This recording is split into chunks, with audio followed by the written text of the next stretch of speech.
So I'm about to watch Paul Scholes speak about Paul Pogba. Now, just to set the sort of the scene here, Paul Pogba had been very damning of Jose Mourinho, his style of football and his behaviour of late. A lot of what Paul Scholes has said, people agree with.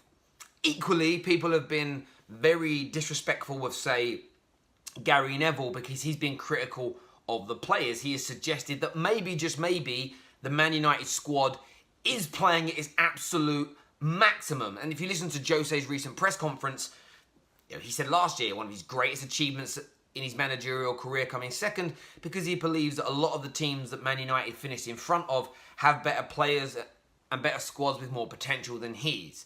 Maybe that's right, or some agree with Jose for saying that. I personally think it's wrong to out your squad in that way. But like Paul Scholes has been very open and honest and lauded.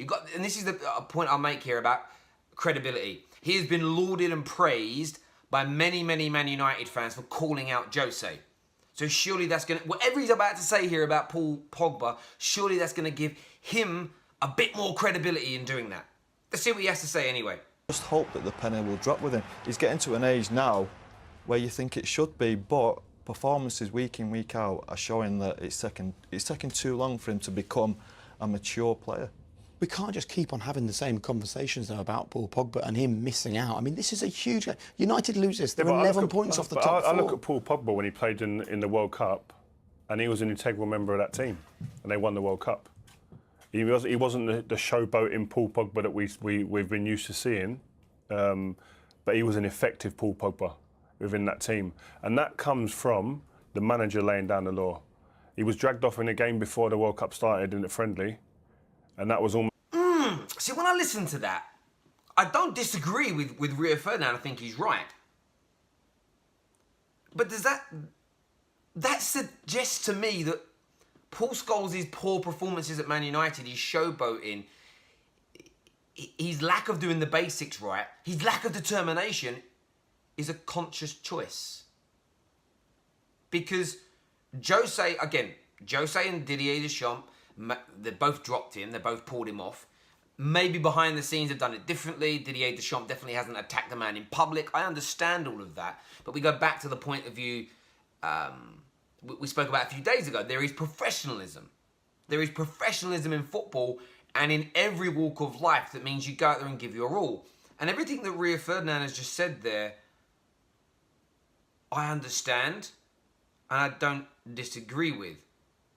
But the only conclusion it leads me to believe is that there is a conscious decision from Paul Pogba to not give 100% in these games for Man United because he doesn't like Jose Mourinho disciplining him. When it comes to his national side, he gets on with Didier Deschamps, he respects Didier Deschamps, so he listens to those instructions and he takes the criticism well. Now, that troubles me. And that was almost like the tone, set the tone. Listen, you do what I ask you or you ain't going to play. And I think that manager Deschamps, his relationship with Deschamps seems there's more of a respectful relationship between them. There's more of a closeness between them. Before they go, again, I agree with Rio. There definitely is a better relationship between the two. Does that make your touch bad? Does that make you dilly-dally on the ball? Does that stop you from running and attacking the game? Because what I see wrong with Paul Pogba, I see a lack of want, and I see a lack of passion, and I see a lack of desire. Now, if he needs to have a great relationship with his manager to reach the highest levels, I do think over the course of his career he's going to struggle. Now, people will throw out, well, he's won World Cups, he's won Serie A's. Maybe he got on with all those managers. You know, there is this thing in football, like, just because your first 2 or 3 managers you've had a brilliant relationship with doesn't mean the next 2 or 3 managers you have. And remember, in modern day football, all players over a 10, 15-year career now are going to have a magnitude of managers because they don't last at clubs very long. Players move more, managers move on more. So you're going to have a selection of managers. So are we saying that Paul Pogba is flawed because without a close relationship and a good relationship with his manager, he can't perform? Or are we saying he chooses not to perform? Maybe there are more than 2 options, and maybe I'm just polarising it down too much. I'd love your viewpoints and opinions. But it's an interesting debate to have. So you come back to the manager again is key for you. I think a relationship between a manager and a player, it shouldn't affect your performance. No. In my eyes. I had plenty of bad games. You, one thing I'd never blame the manager. It's not the manager's fault, it's my fault. That's for you. Like you said before, players are different. I find that a really interesting one there because, again, Paul Scholes has just said you don't blame the manager for you performing badly. Rio Ferdinand has just said that's okay for you, Paul Scholes. Players are different nowadays. And that literally, that kind of like boils down to the general two arguments you see upon social media. It's a case of Jose hasn't evolved to adapt to the way that modern day players are. And then some fans believe, well, players are too soft and too weak and too sensitive now. And Jose's right to try and instill some more old-fashioned values into them. But equally, is it all modern day players that are like that? Are they all that sensitive? Or is it just individuals and then managers, as you say, have to adapt and change?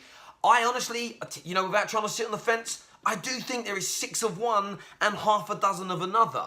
But what I go back to my overall points again is, form is one thing, playing badly is one thing, but a lack of give, a lack of want, a lack of energy and desire, I think Paul Scholes is right here, and I will side with Paul Scholes on this argument. That's down to you as an individual to go out there and give your all. Well, players are different now, I think. You was a player that it didn't matter who managed you, Paul Scholes done what Paul Scholes done. The players of today, there's a lot of emotion involved and too many different aspects come into it that dictates the performance, I think. And they're probably not made up of the strongest stuff that the players of yesterday. What's interesting about that comment from Rio Ferdinand is that Jose Mourinho was absolutely destroyed for saying that publicly. Now, yes, he was talking about his players, and people think you shouldn't do that.